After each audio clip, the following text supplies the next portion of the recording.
मुखेड तालुक्यातील वसूर येथे श्री विश्वेश्वर महादेव मंदिर कलशारोहण व अखंड हरिनाम सप्त्याचे भव्य आयोजन करण्यात आले होते।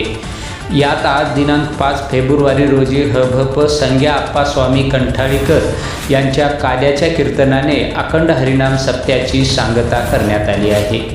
श्री विश्वेश्वर महादेव मंदिर कलशारोहण सोहळा व अखंड हरिनाम सप्त्यानिमित्त दिनांक 29 जानेवारी ते 5 फेब्रुवारी दरम्यान विविध धार्मिक कार्यक्रमाचे आयोजन करण्यात आले होते। तर दररोज 7 दिवस महाप्रसाद ठेवण्यात आला होता। या अखंड हरिनाम सप्त्यात दररोज हजारो भाविकांची मोठ्या प्रमाणावर गर्दी दिसून येत होती। या महादेव मंदिर कलशारोहण व अखंड हरिनाम सप्त्याचे आयोजन हभप गंगाधर महाराज वसूरकर यांच्याकडून करण्यात आले होते। तर दुसरीकडे या कार्यक्रमाला वसूर व आजूबाजूच्या गावातील युवकांनी 8 दिवस अहोरात्र झटून मोलाचे सहकार्य केले आहे। पहा टीव्ही सह्याद्री न्यूजचा हा खास रिपोर्ट।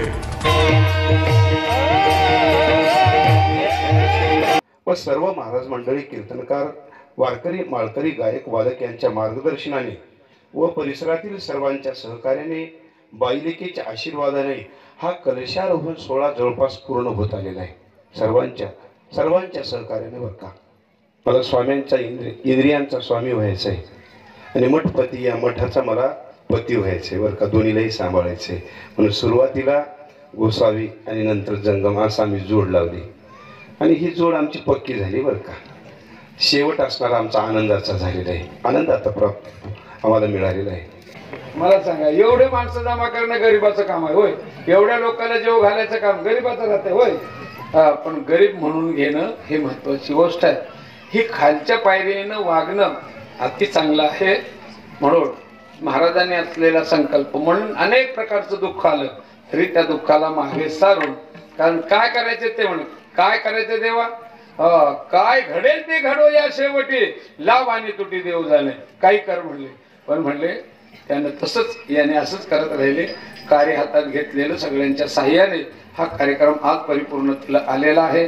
माझ्याकडे दिलेली कीर्तनरूपी सेवा होय, मी तेलंगणातला, किती मराठी बोलणं चुकलं हसताव काय, लोक हसलेले होते, चांगलं म्हणून हसले नाही, चुकलं म्हणून हसले बरं काय, बरं चांगली गोष्ट आहे। आता एक सगळ्यांना सूचना आहे, सगळ्यांना बसलेल्या ठिकाणी प्रसाद पोहोचेल, सगळ्यांना प्रसाद पोहोचेपर्यंत आम्ही भजन संपवणार नाही।